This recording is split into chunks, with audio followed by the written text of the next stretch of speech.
It's Loving the Strange with Carrie Jones and Sean Farrar. Loving the Strange, a podcast for weirdos and those who want to be weirder. Embrace the strange. New episodes every Saturday, live streaming Fridays. Loving the Strange. Check us out. Hey! What's up, baby? Hi, Sean K. Long time no see.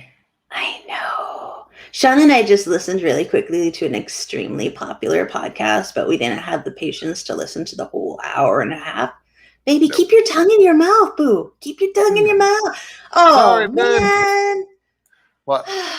Nobody's watching it. Right. I'm trying to be Dee's respectable. watching. D Oh, saw wait. your tongue. Dee's here.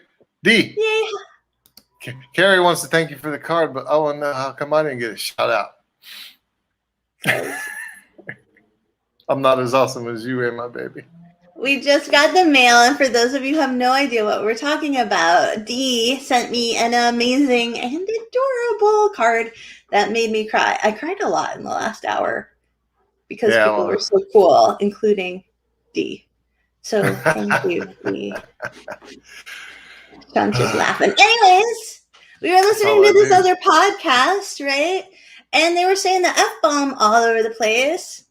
And like we felt, and they didn't get to the point of their podcast for like a third of the way in, and then I felt better about our podcast, honestly.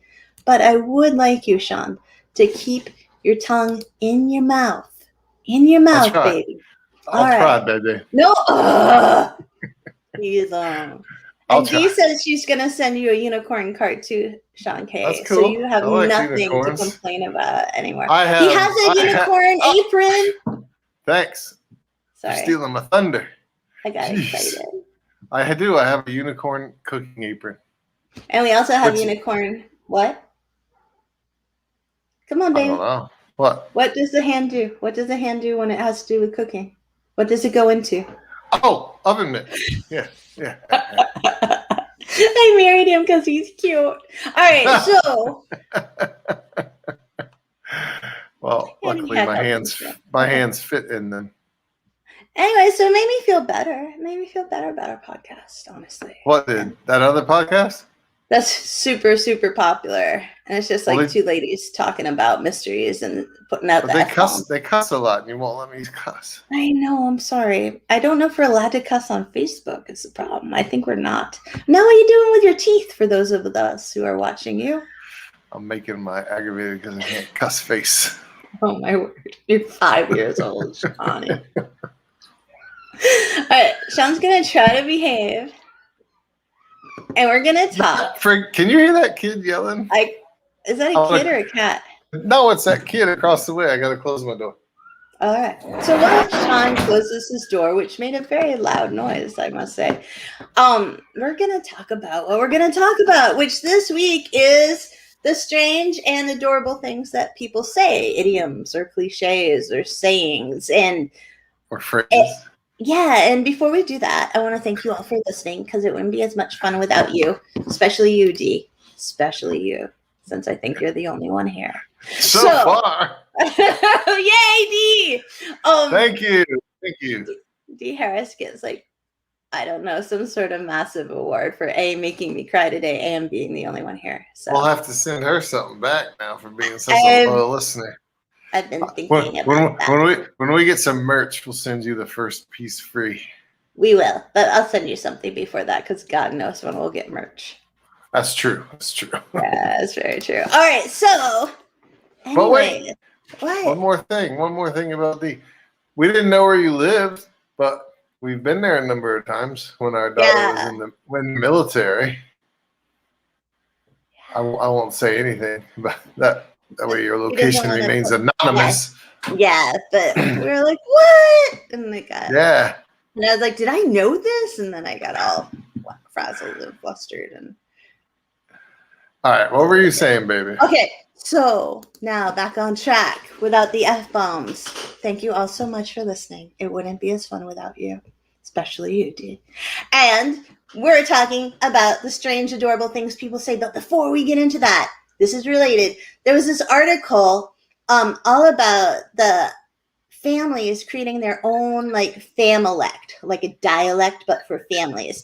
And it's a dialect just for them. And it's sort of like this bunch of inside jokes and words that co-opt new meanings, or new meanings co-opt those words. And it's meant to show how like there's this connectedness and community in a family. And there's this huge article in The Atlantic by Catherine Harris, I think. And in it, she quotes a linguist and Georgetown professor, Cynthia Gordon. And here's the direct quote. Are you ready? Are you ready for my direct quote? I am. Okay. Hopefully Dee is too. Any group of people. Bill's here too, by the way. Oh, really? Yeah, Yay. he said there's 5. He said there's 5 people live. Whoa, 5 live people plus us. Does that include us? I don't know. I don't think so. All right, so ready? Familect, right? Wicked cool. And this linguist lady who teaches at Georgetown, Cynthia Gordon, said, any group of people that has extended contact over time and sees itself as distinctive is going to have some specialized use of language. And listening to recordings of other families is like being immersed in a totally different world. I was like, that's so cool. And it's like kind of interesting to wonder if that's true about communities too and regions. Like by listening to the unique sayings of New Hampshire, do you get to understand New Hampshire a little bit better? Kind of deal. I think it's true because as far as I can remember, we never had a dooryard down in Florida. Oh. For instance, we never had a dooryard. And a dooryard's what, Boo? For the people anywhere directly in front of your house in Maine, mainly where you park your vehicles and throw your junk. Yeah, so we don't call it a front yard here. We call it a dooryard. Yeah. Which is cool. I suppose. That's cool. Don't be Mom, judgy, where can Florida. I put the trash? In the dooryard. Mom's got a deep voice. In the dooryard, son. She's just been smoking for a few years. And inhaling all those scratch off tickets dust. Yeah. Drinking the Allen's coffee brandy. Because she's living up to Maine. It's a wicked pizza. There was no Allen's coffee brandy in Florida either. Was there really no Allen's coffee brandy in Florida? No, people down there actually drink Kahlua. They're very hoity-toity in Florida. No. Hoity-toity. They probably have some junk coffee liqueur. Maybe there's Allen's down there now. I don't know. Go on, baby. We got sidetracked. It's not my fault. All right. So anyways, I think we should start with your grandpa's apparent favorite saying, which was what? Do you want to say it? I don't know that it was favorite, but it was definitely colder than a well digger's ass. Oh, arse. I'm sorry. Arse. Colder than a well digger's. I'm gonna say it's just no good if you don't say it. Colder than a well digger's ass.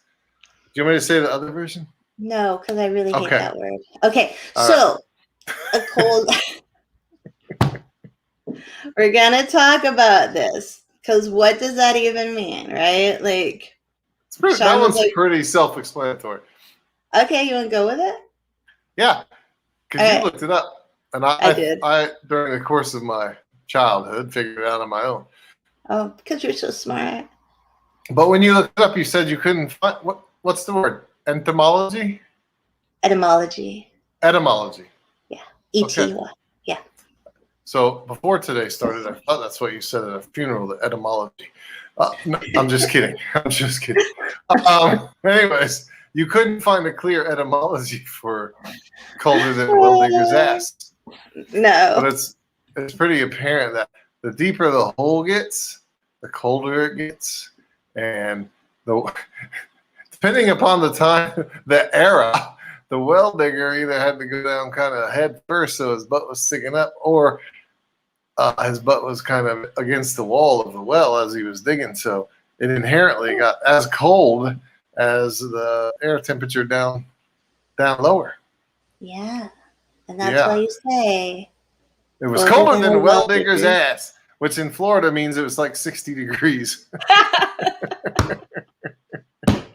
Holly spoke in on chat, and Holly's really from Maine, and therefore gives all the props. And Holly said that dooryard really means like your driveway. Well, yeah, because people that say Oh, never. I don't want to offend anybody, but it's been my experience that people that use the term dooryard just park up on their grass, like right in front of the door. I'm home. Oh, Florida. Okay. What? I think you're showing your inherent Florida bias. Well, they do that in Florida too, sometimes. Oh, man. So there are some other great Southern idioms. Some of them had to do with weather that I had never heard. Like, it's hog killing weather. And then it's cold as a wedge, which I totally don't know what a wedge is. Did you look? You didn't look it up? I looked it up. I could not find it. You couldn't find it's cold as a wedge? No, I don't know what the wedge is. I've never heard of it. So I don't know. I only know the hog killing weather one. And if the creek don't rise. Did you look that one up? Yeah, it means like, hey, this will happen if the creek doesn't rise. Like if something horrible doesn't happen instead. Yeah. Is it bad? Oh, okay. Yeah. It's like, hey, I'll come hang out with you at 7 on your podcast if the creek don't rise. And then you're like, oh, crud. Oh, like, yeah. Yeah. I got you. Like if nothing So that's happens. Like an outside chance that I'm not going to be able to do what I'm telling you. Yeah. It's like me saying like, yeah, if I don't die first, like it's the same thing, only less morbid. All right, so John Bell has posted something in chat that Sean is now laughing about, and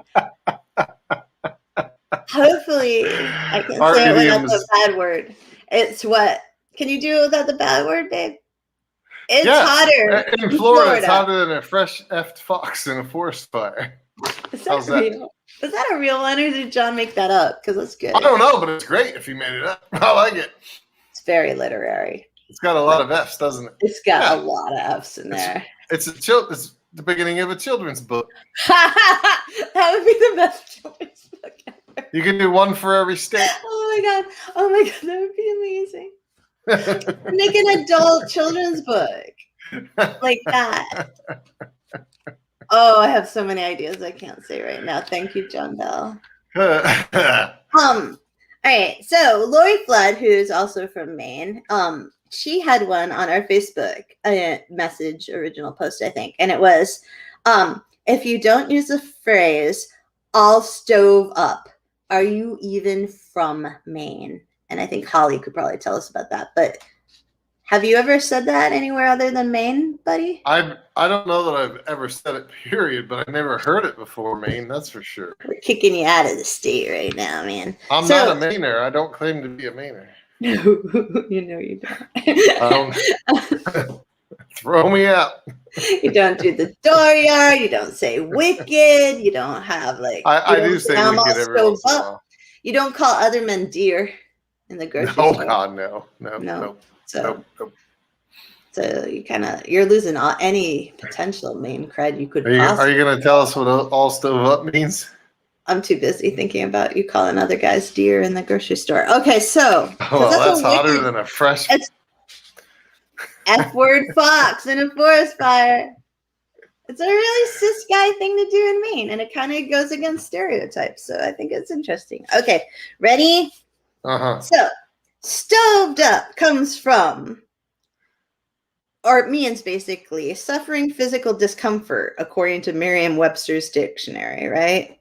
Yeah. Like it originally meant battered or worn out, right?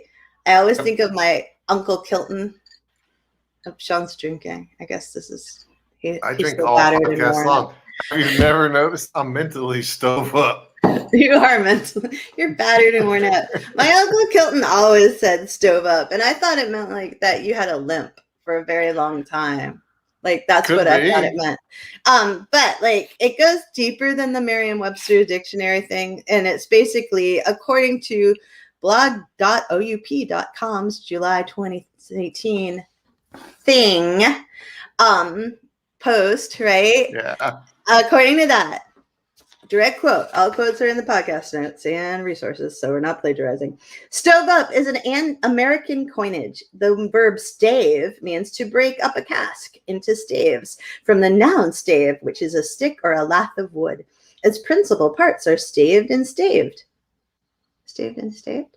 But it shared the fate of other weak verbs like dive, whose past tense dove has almost superseded dived in the US. And so everybody's blowing off stave, basically. And only up here and a little other places do we say stave. And stave in means to break a hole. And stove up means the kind of what we just talked about. And Ginger Jar, too, says that stave was a verb that meant to act recklessly or heedlessly. Like, oh crap, I stove a nail into my foot. Ow, that's a wicked pissa. Like that would be what? That was funny. Okay. This is the last time you get to do the research, so you're going into too much detail. What? It's interesting. Because the stave something means to like beat it up, drive a hole into it. So stove being the past tense of stave, it just means I'm beat up, right? Yeah, kind of. I'm worn out. Yeah. And now I you know want to tell you, being married to Sean's gotten me all stove up. But you don't have to be married to me. I'll still stove you up, baby. Anyways. No. Let's say hello to all these people that just joined. And I do want to say, wait, before you do that, Caitlin Hodgkins has the perfect example of a dooryard. Oh, and first off, she says that they use the words dooryard and all stoved up on the daily. Wait, where is she? I'm sure they do. You just had her up there. Oh, okay. What was her perfect example?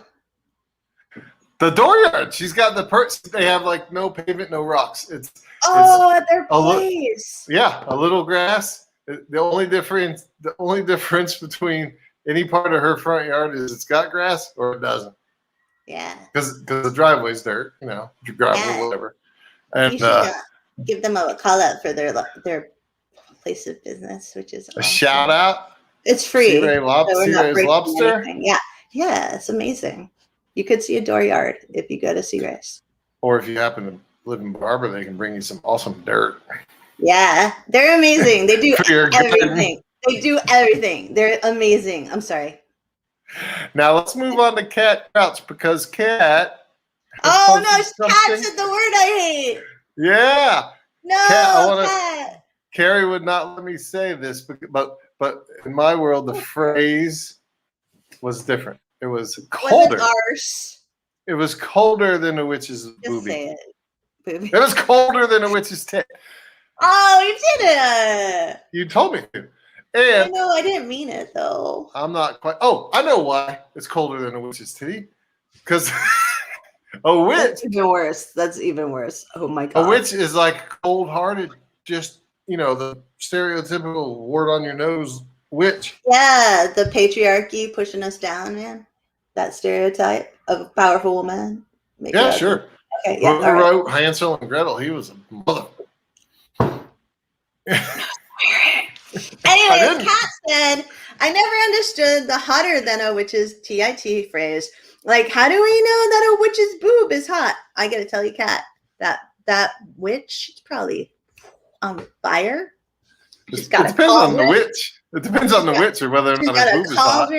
She's probably really, really hot, and that's why all those men made her look really, really ugly in all the fairy tales. So she's got some nice breasts. But if it's like an old witch and her boobs sitting on a broom while she's riding around, that's not hot. I think it's hot. She's riding a broom. Think about it. A broom. That's cool. Woohoo! Yeah. Is it a? Yeah. Okay. It's a symbol, buddy. It's a symbol. It's a Vibramax 2000 broom. All right. So apparently, all the ladies here, Allison is now saying, Kat Crouch. We also said colder than a witch's tit in a. Oh, I said the word myself. In a brass bra. Thanks, folks. I've been trying to get her to say that for years. So, yeah, it's a hard word. It's a hard word for me. I also use the phrase "girl place," which is no longer like really acceptable for private. She loves the term "fun bags," though. Fun bags. I've never heard that. I tend to use just medical terms is what I do. What? I use medical terms. Yeah, or childish terms. Our childish turn. I was like, yeah, but you can't really say that anymore. So, anyways, so I don't say that anymore, and I just say the word that starts with a V. Pause for drama. All right, so but that's an example. Like, it's an example of how familex happen. Like, you create words and dialogues; they'd have new meaning, creates community. Sean knows what I'm talking about. Nobody else does. Like, it's who like does? Nobody else other than No, you. you said. Oh, what are you talking about? I'm just kidding, baby. I'm just kidding. I know what you're talking about. Don't be mad. I'm not. This is my, oh my God, this is why we should never be live face. Don't be mad. Hey, let's move on. It's horrified. It's horrified. John, let's move on to John Bell's. All right.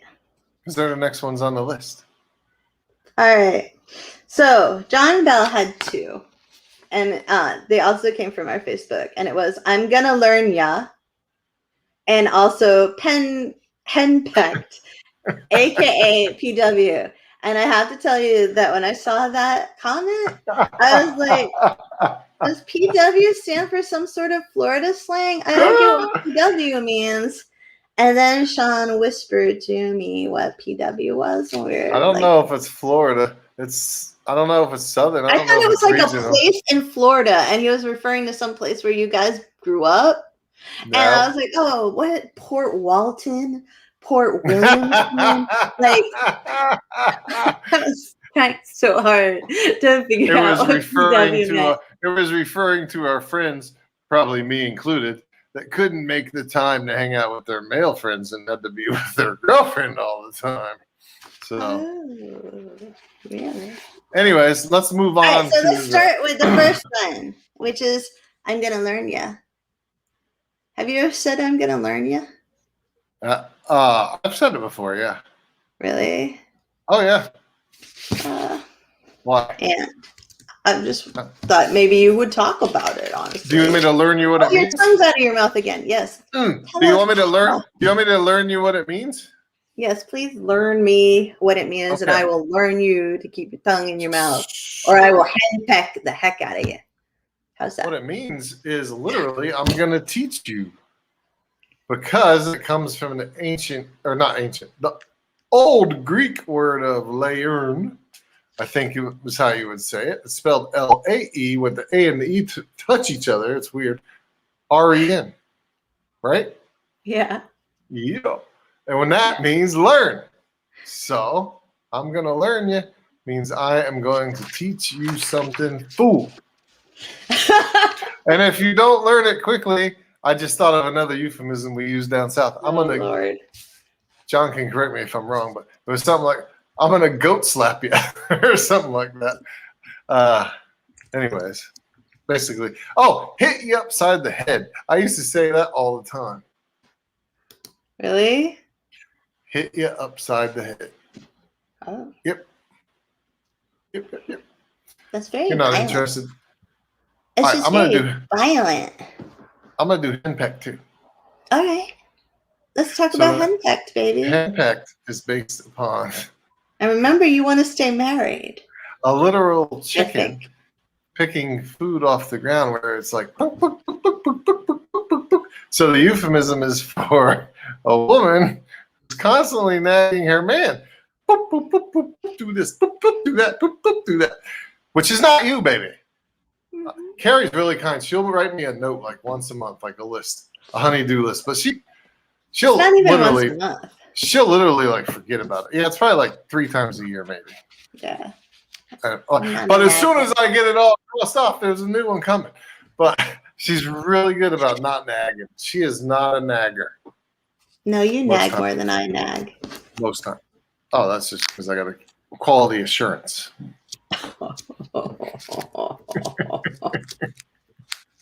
Have you noticed no one's talking in the chat anymore? They're like, wow, look at the train wreck of their marriage. We have way more fun than most people I know. No, we don't. All right, so You keep wanting people to think you're so miserable. It's so sad here. It's so sad. I can barely survive. He henpecks me all day. What? All right, Nancy Corliss wanted to know about this one. It's caught between a rock and a hard place. And that had a nice, clear origin that I researched too much. Yeah. Nice job, baby. But I don't actually Sometimes know your overindulgence pays off. Yeah, but I can't find my research anymore.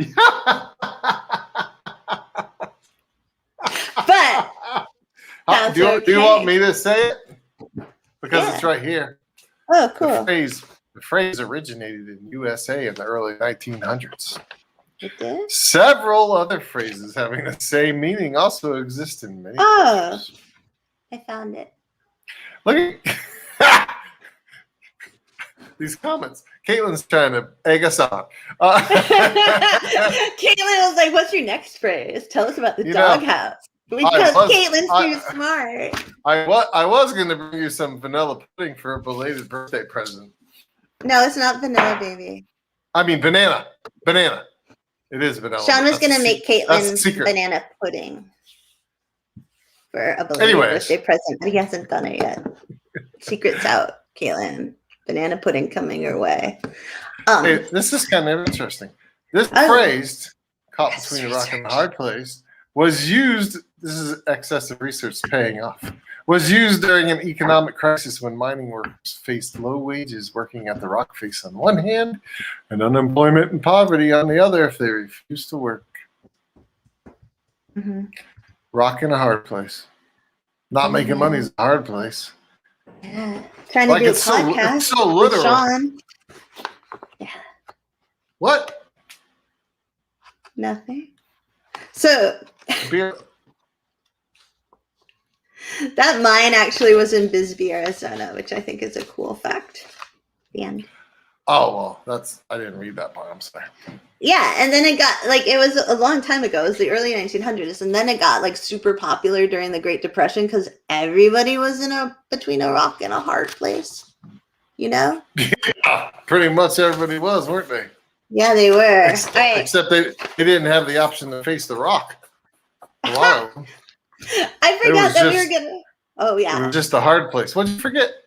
I forgot we were going to talk about some northern sayings because we talked or New England sayings because we talked about some southern sayings. And those New England sayings are what? Do you remember what they are? I've been throwing paper around here like crazy. Dude, you're throwing all the paper around. All right, well, we know wicked pissa, right? That's a big one. Bang a Yui. If you're not from here, you might not know what bang a Yui means. I don't know that that's northern. I remember saying that down in Florida. Really? It feels very Rhode Island for me. Really? Hey, yeah, we got to go down to Harvard and bang a Yui around Congress Street. It's like a thing. What? No, we definitely use it down south too. All right, well, cool. But that's all right. We've corrupted y'all. Do not use wicked, although it might have migrated. I don't know. It's wicked weird, wicked awesome, wicked everything, honestly. I like the last one that you have there. Before we get to the last one, yup is also one. It kind of probably came from I or something, or but a lot of people may say yup. Yeah, they do. Yeah. Yup. Yup, they do. There you go. D uses wicked. Yay, wicked cool. Speaking of witches, there are some theories that the word wicked. What? Nothing. So there's a lot of theories that the word wicked actually came from the Puritan times and the witch trials, where they were trying to talk about how bad they were without swearing, so they would get hung as a witch too. And so allegedly that's when they started using wicked all the time, and then it came back again 40 years ago, maybe because of the amazing book and play by Gregory McGuire, Wicked. She's got a wicked cold titty, that witch. Jeez, Crow. What? I know.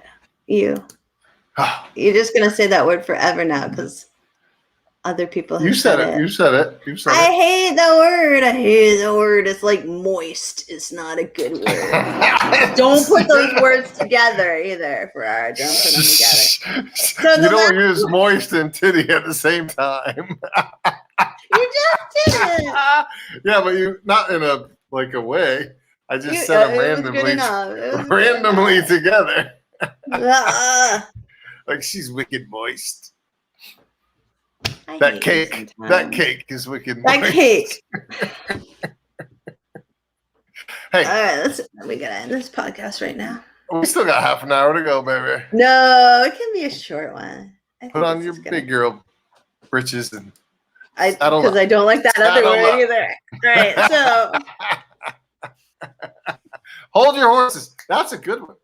How about Kat asked about hold your horses. How about you that's move what on? Sean's referring to. Go to the next one. I'm gonna look that up. All right. I feel like it's all on me. So the New England phrase that Sean really liked was, just because a cat has her kittens in the oven doesn't make them biscuits. And that could refer to Sean. If you leave them in there long enough. Like if Sean meets someone in the airport and they're like, "Hey Sean, where you from?" He'll be like, "Maine." No. Just because he's in the oven of Maine doesn't make him a biscuit. He is still a kitten from Florida. That's what it means. I ain't no kitten. All right, do you want to do hold your horses? Yeah, I'd love to do hold your horses. It's gross, actually. It is? Yeah. In the 1600s, when somebody broke the law, they would trample them to death with horses. So you suck. They would say they would sometimes. They would say, hold your horses, meaning literally hold the horses and keep them still while I tie this offender to a board so he can't move.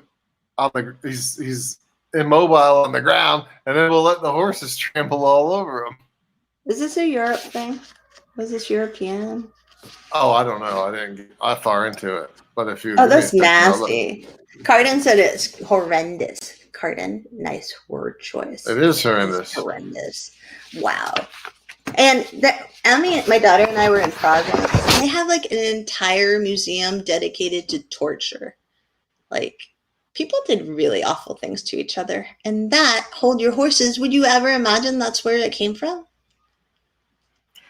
No, not I.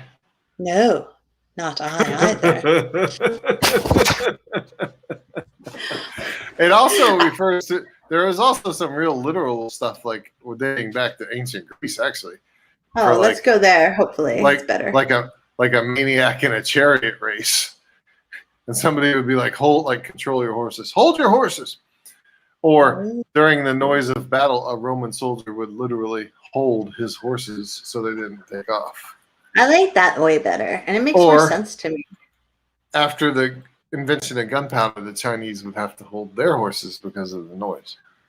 See, all that makes more sense than trampling people in the street. Well, yeah, but they're all kind of like literal meanings. So. Yeah. I'm going with the trampling. All right, so Sean K. Yes, love. What would you like to do now? Would you like to talk about Anne Kudrowski's "Clean as a Whistle"? I think I would. All right. You go there, and I'll look up other things if Sean can come back to the podcast. Oh my God, they're throwing them at us like wildfire. I know, we can't keep up anymore. What? All right, so here. Dude, this is 2 pages long. It's page 6 of my notes. I took very copious notes for this podcast. She did. I did. I got so all one possibility.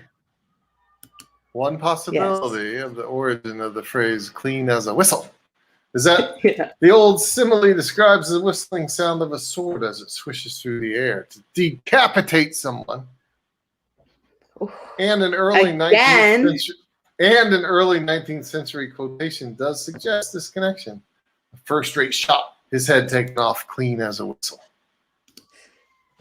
That's terrible. More likely, the basic idea suggests the clear, pure sound the whistle makes or the slippery, smooth surface of a willow stick debarked to make a whistle? Really? I'm going with that one. I like that one, actually, The comparatively. slippery, smooth surface, clean as a whistle. Yay. All right, ready for hit the ground running? You got it? Yeah. Let's hear it, baby. I used to be a reporter. I love the sound of your voice. I could listen to you talk all night long. Is that why you just put your headphone on your forehead? No, it's because my ear was itching. Did you itch it in front of everybody, honey? I had to. No, you didn't have to. I did so. You have to control your urges, Boo. Like, you have to there was a worm in there or something. Okay, so hit the ground running. A lot of people think that originated in World War II, but apparently that is a big lie. That would make sense, though. But it didn't. It actually, according to phrases.org.uk, it came out in like the end of the 19th century in this country where we are in the United States. And it was in this story that was syndicated in a whole bunch of newspapers in 1895. And that story was The King of All the Liars. And the actual excerpt here is, I turned to run and figured to a dot when he shot. As he cracked loose, I jumped way up in the air and did a split, just like those show gals does. Only mine wasn't on the ground by 6 foot. The bullet went under me. I knew he had 5 more cartridges, so I hit the ground running and squatted low down when his gun barked a second time. So there you go. Makes sense. Hit the ground running. What? Nothing. All right. Like I said, I can listen to you talk all night, baby. You're such a liar. Did I bore you? Is that what you're saying? I bored you, didn't I? See, this is our real problem. She never believes anything I say to be the truth. Because it never sounds sincere. Never, ever sounds sincere. See, he's laughing so hard because he knows it's true. No, it's okay. Maybe it's true, but it is sincere. Jesus, are you gonna do by the skin of my teeth? I just did the other one, but okay. I'll do that if you look up Doghouse. Nope, I'm doing it. You look up Doghouse. So look up Doghouse. The skin of my teeth. We all know what a doghouse.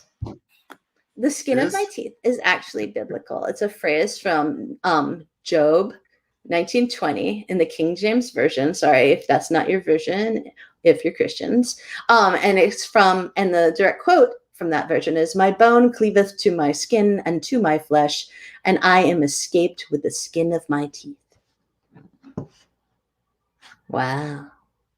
Silence. So it's like really literally somebody just made it up and it has no meaning. No affiliated meaning. Well, although that's where there is no skin on your teeth. So that's how I always interpreted it.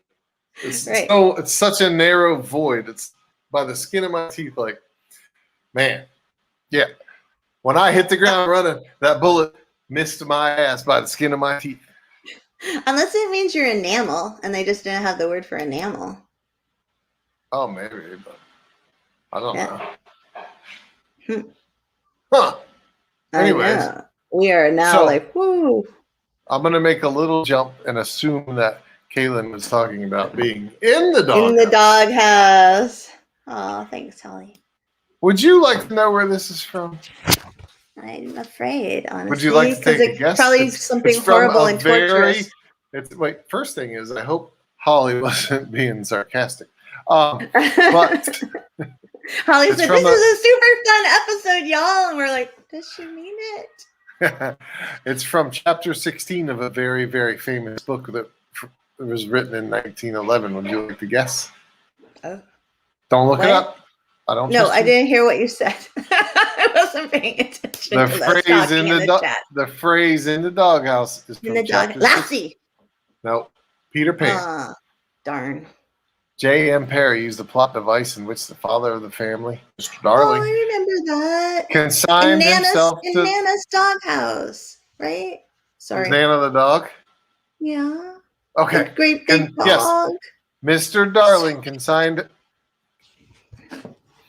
Mr. Darling consigned himself to the dog's kennel as an act of remorse for inadvertently causing his children to be kidnapped. Oh, that's, I don't know if that's enough punishment, honestly. Well, not for that. No. No. But I mean, if you accidentally say the wrong thing and you're in the doghouse, to a common question, then you got to go outside and do yard work for an hour. The only way I'm going to ever learn you, Sean, is to get you a doghouse, I guess, huh? We got one.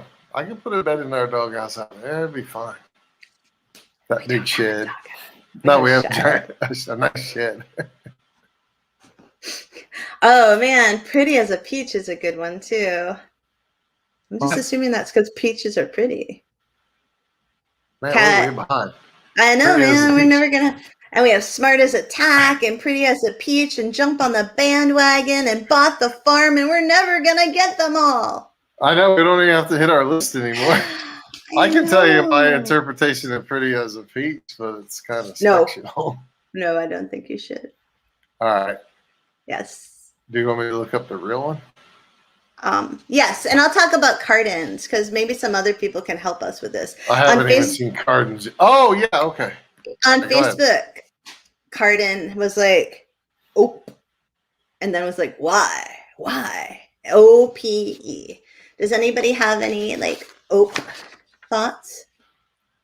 OPE thoughts, anyone? Because what I looked up was not super helpful. It's on page 8 of my research. Anyways, Cardin, we wonder why too. But when we looked it up, OPE was referenced by the morning radio show host Mike McKelly at WRKR rock station in Kalamazoo, Michigan. And he wrote a whole blog post about it. We'll have the link. And he said, you bump into someone and you go, "Oh," you fumble something you're trying to give someone and you go, "Oh," you simply get in somebody's way and you go, "Oh."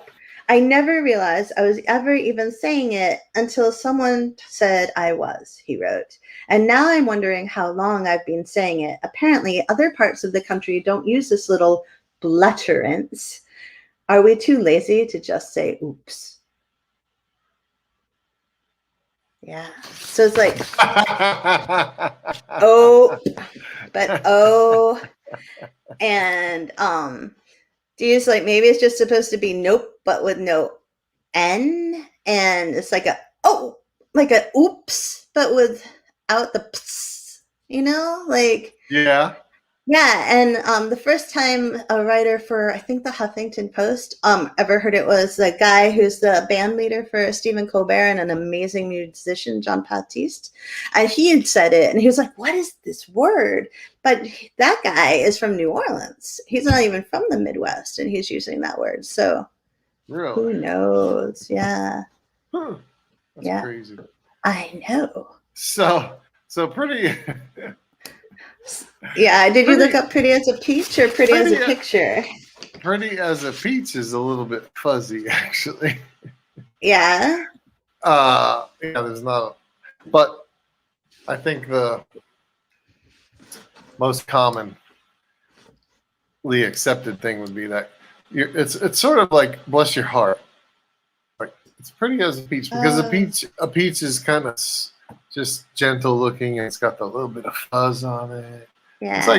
It's like if you saw a newborn baby, but like he's pretty or she's pretty as a peach. It just sounds good. It's a little bit of alliteration with the two P's. You know what I mean? Yeah. And it's meant to be a kind thing, but the origins that's almost a guess as even to the meaning, really. So yeah. But that's what it means. Anyways, I mean that's what people say it pretty as a peach.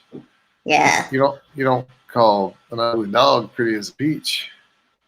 I would, because there are no ugly dogs. Of course you would. Just like there are no ugly manatees or unicorns. No, there's not. I agree with that one. I looked up Jump on the Bandwagon, which Kat asked about, and it is so super weird. You ready? It's not what I expected. I was my brain was not imaginative enough. So Jump on the Bandwagon, according to gingersoftware.com, was first seen in 1848. And there was this clown named Dan Rice.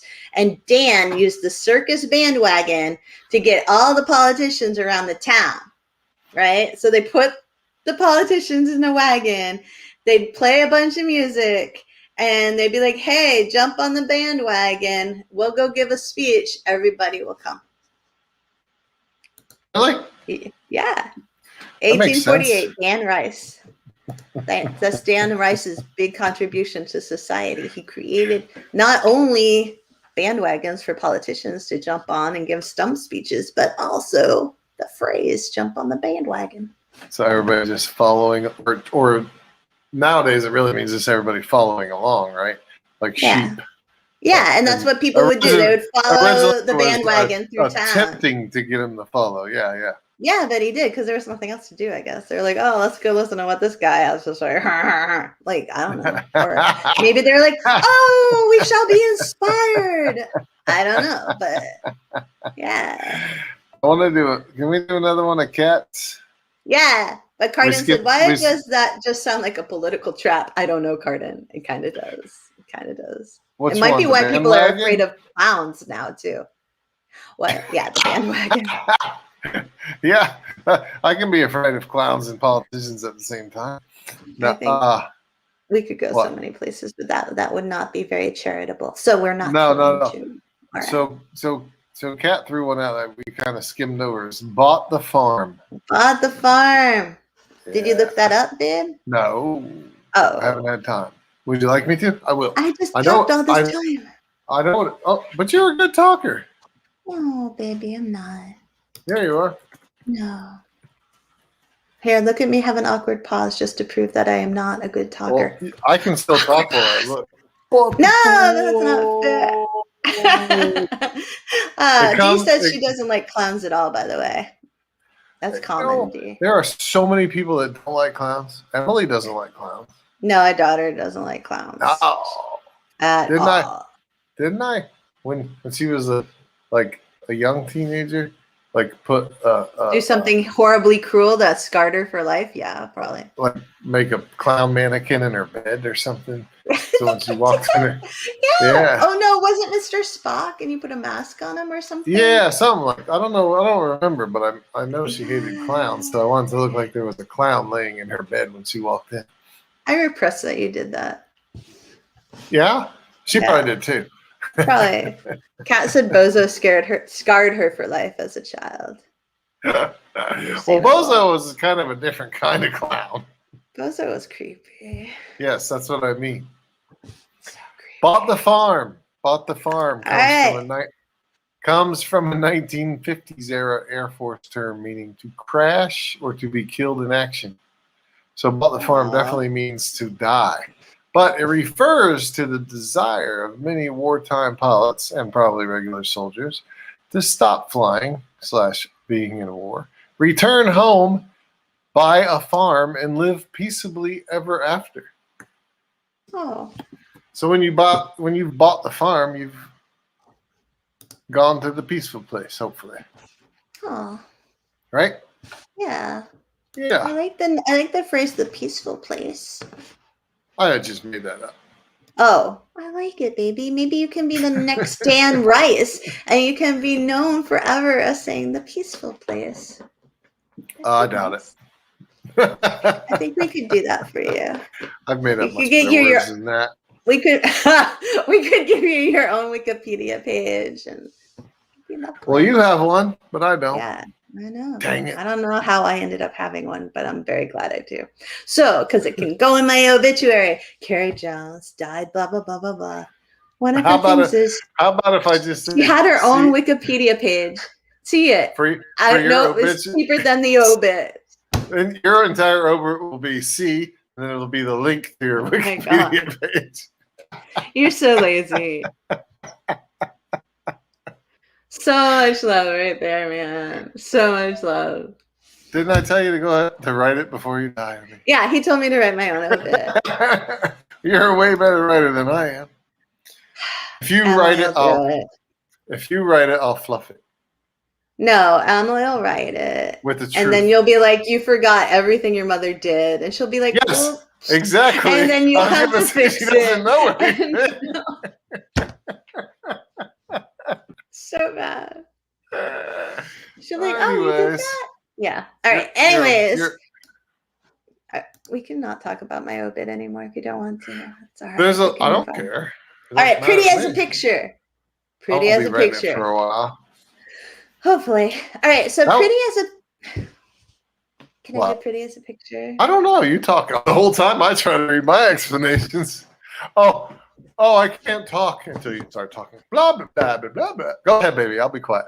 I promise. Look at my face. It's sincere. That is so not sincere. You have like little boy mischief eyes. For you who cannot see because you're listening, I am so sorry, but he has little boy mischief eyes. So Nancy Corliss asked about pretty as a picture, right?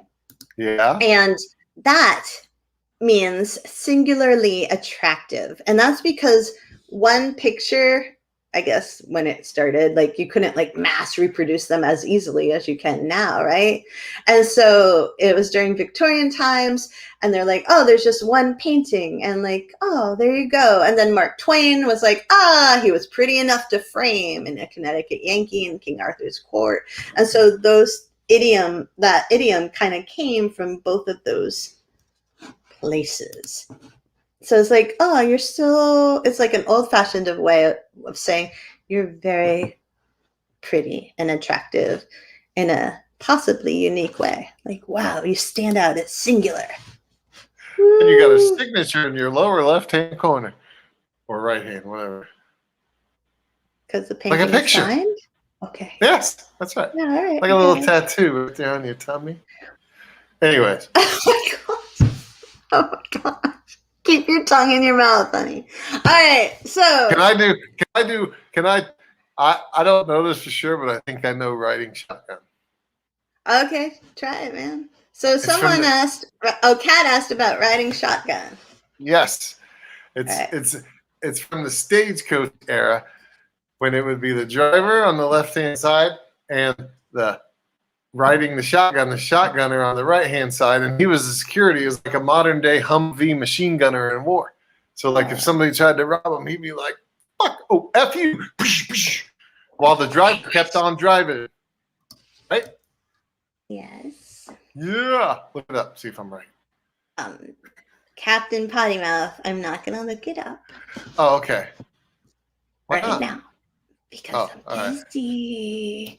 Caitlin's great Grammy would say, pretty is what pretty does. My mom would say that all the time, too. Who was pretty? Like, pretty is what pretty does. Like, it's like what you're... Who's pretty? I don't understand what that means. Why are you saying who's pretty over and over again? It's over my head. I don't get it. I don't get it, honey. Do you even get it, honey? Yes, I get it. It's like a name. Carrie is what Carrie does. Like the name pretty. You know, pretty used to be a name, like precious and honesty and prudence and temperance and... My precious. Okay, we're going to end this podcast really, really soon, honey. You're creeping me out. You're creeping. Sit upright. Sit upright, baby. You're creeping me out. I live with you. I don't want to be creeped out. Okay, so... My pretty precious. Oh, my word. Honey. What? Stop. All right. So Art asked about Book It, and I still haven't found it, Art. Really? Art yeah. Like to run fast? Like book meaning, to go fast or to run away. And I am failing. So we're going to have a follow-up of this podcast when Sean's not quite so creepy, and we'll try to find that in some of the other ones. Creepy? And babe, you just said my pretty precious in that voice, whispery, and you were like, like Gollum, like hunkered in front of now. I don't even know what you're doing. I think you're at like a rave. No. Oh. It puts the lotion on the skin. Is that Silence of the Lambs? Yes. Is that? Did you honestly just go ultimate creepy? That's not ultimate creepy. That's not ultimate creepy. The girl escapes in the end. that one girl.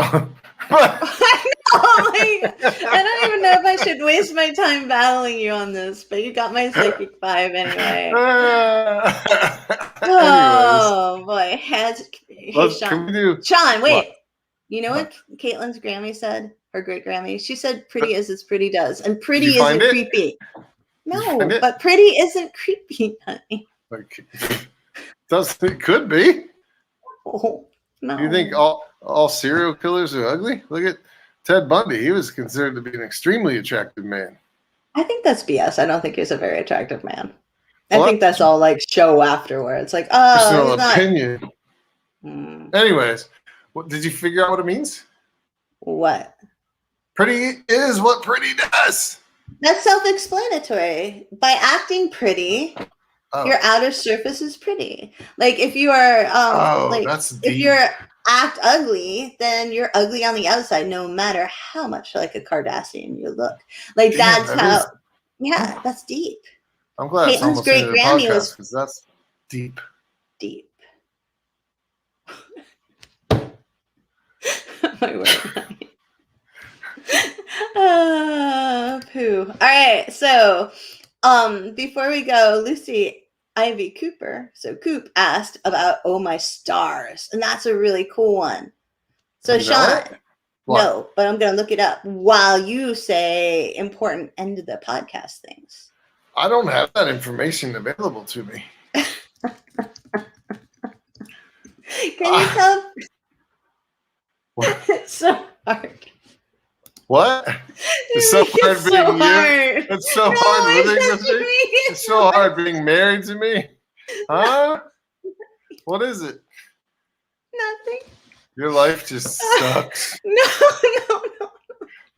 You'd rather be buying the farm right now. I'm gonna snort laugh. You made me snort laugh. That's so cruel. Are you looking up what Oh My Stars? How about you look it up? We're gonna delegate in a better way, I guess. So you're gonna look it up. What? I like that option better. All right, you're gonna look it up, and I'm gonna. Oh no, I lost everything. All right, so I lost my screen, so I got it back. But anyways.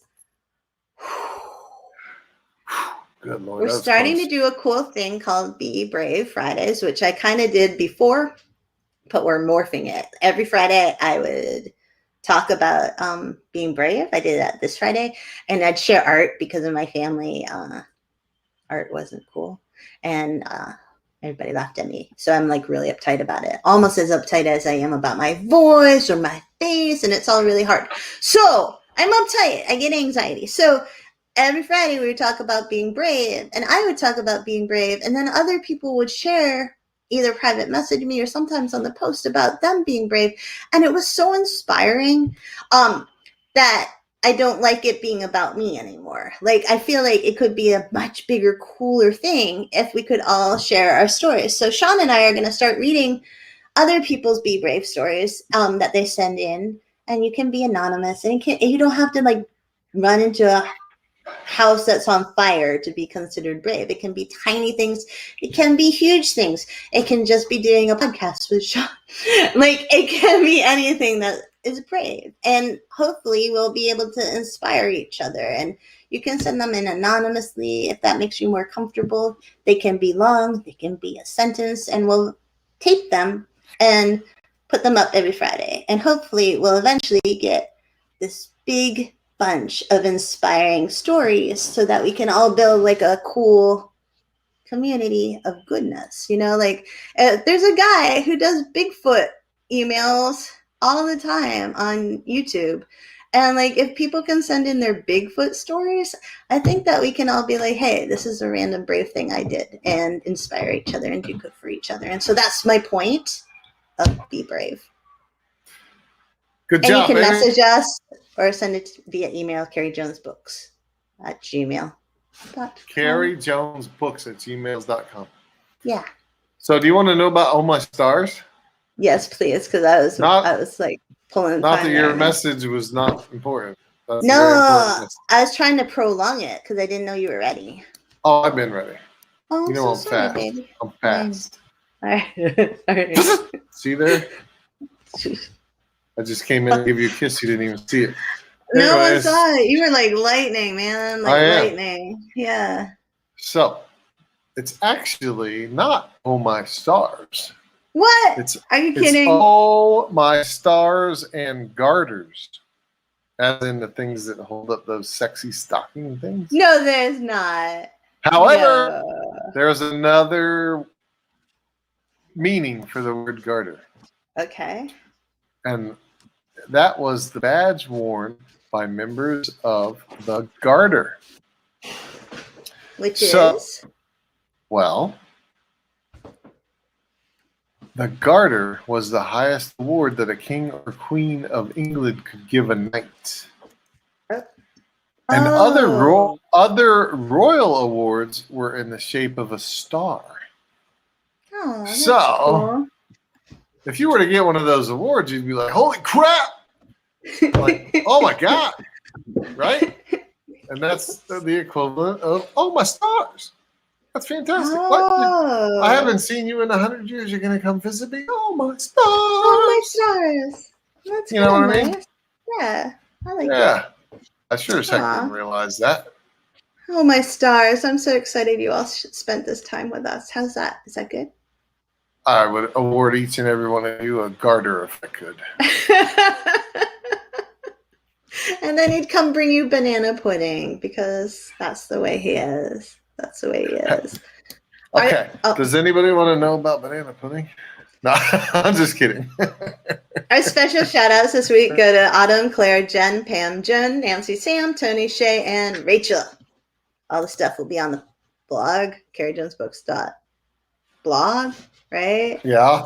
Yeah. And thank you for making this so fun. We were very worried when it was just D here. D still gets Thank you so very much. Yeah. Don't forget to hug your clowns and put the lotion on the skin. Oh, honey, I wanted to end nice. Oh, go ahead. You get another chance. I'll give it to you. No, I can't. I can't now. You just like can't beat that, can you? I can't. I can't. And can't touch it's a wicked pissa. It's a wicked pissa. Oh my word. What? What was in your drink, honey? What was in your drink? Water. Look, it's pure, unadulterated water. See that? Crystal clear. In a Bud Light glass. Oh, well. It's a tap and barrel glass. Tap and barrel. Oh, that's a bar. Oh, no, I'm losing all around. I'm never going to get to write children's books again. Thank you all for hanging out. Yes, thank you so very much. Have a wonderful, lovely weekend. Yeah, thanks for making our Friday fun. I'll be spending it in the doghouse. And don't forget to put your strange on, or get your strange on. What's our idiom? Get your strange on, friends. It's loving the strange is the name of our podcast. Yeah. Love the strange. Also, love your way through it. Oh. And send us your brave emails. Oh, I like send us your brave. That's a good one. Look at you. Send us your brave. Yeah.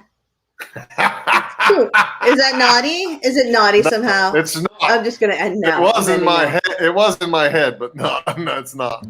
Thank you for listening to Loving the Strange. Please be sure to like and subscribe, and remember, embrace the strange. New episodes every Saturday, live streaming Fridays. Go get your strange on, friends. Thanks for listening.